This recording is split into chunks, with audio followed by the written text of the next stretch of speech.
Warning, strong language, NSFW, riots have begun right after what Trump took away from racist thugs, Secret Service on high alert. If the left was looking to legitimize their efforts to whip the masses into a frenzy, they're not there yet. The liberals like to make sure that everyone knows they're a friend to the underprivileged and are going to bat for the welfare rights that so many of them hold dear. While the welfare program is one that a lot of people legitimately need because of some sort of extemporaneous circumstances, we can all agree that it's been exploited almost beyond what it can bear. That exploitation has taken place by those who think that the world owes them something, and have decided it's okay to give in to their violent urges when those things they feel entitled to are threatened. Via the Gateway Pundit, the USDA reported this week that 1.1 million people have dropped off the food stamp list since the beginning of the year. According to Breitbart, participation in the Supplemental Nutrition Assistance Program, SNAP, dropped to 41,496,255 in May 2017, the most recent data available from the USDA,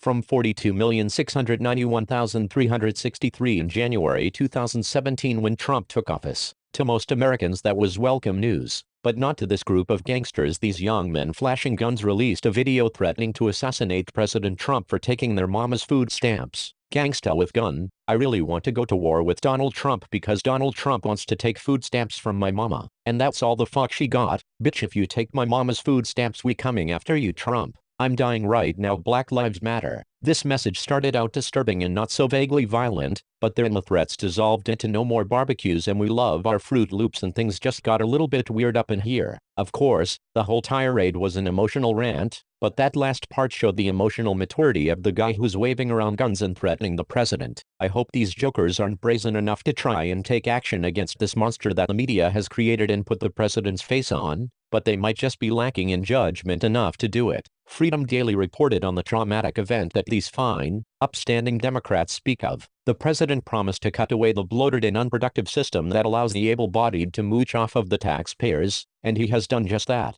According to new reports, more than 1 million Americans are now off of food stamps since the president took office, and that decrease was just what the numbers showed as of May of this year. Via Dennis Michael Lynch, the latest U.S. Department of Agriculture, USDA, statistics on food stamp enrollment now show that since President Trump took office in January 2017, more than 1.1 million Americans don't have to take welfare in the form of food stamps anymore. Participation in the Supplemental Nutrition Assistance Program, SNAP, dropped to 41,496,255 in May 2017, according to the most recent data available from the USDA. This number is down from 42,691,363 in January 2017 when Trump took office. In just the first few months of Trump's presidency, SNAP enrollment decreased by 2.79%. On average, food stamp participation in 2017 has fallen to its lowest level since 2010, and the latest numbers show that this trend is continuing. In case you're wondering what those numbers mean, the breakdown is that for every month this administration is running the country,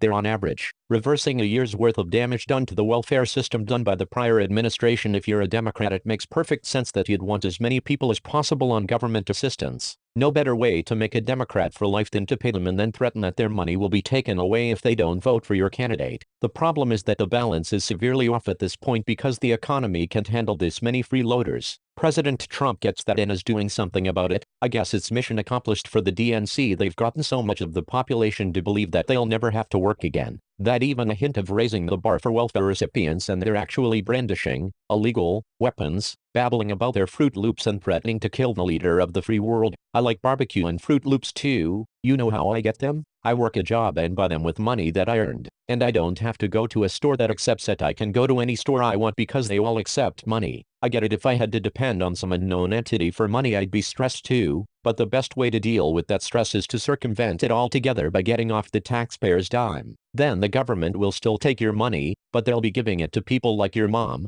and you can complain about that for a while. But if you do that, you'll be a Republican and you won't think the president is so bad.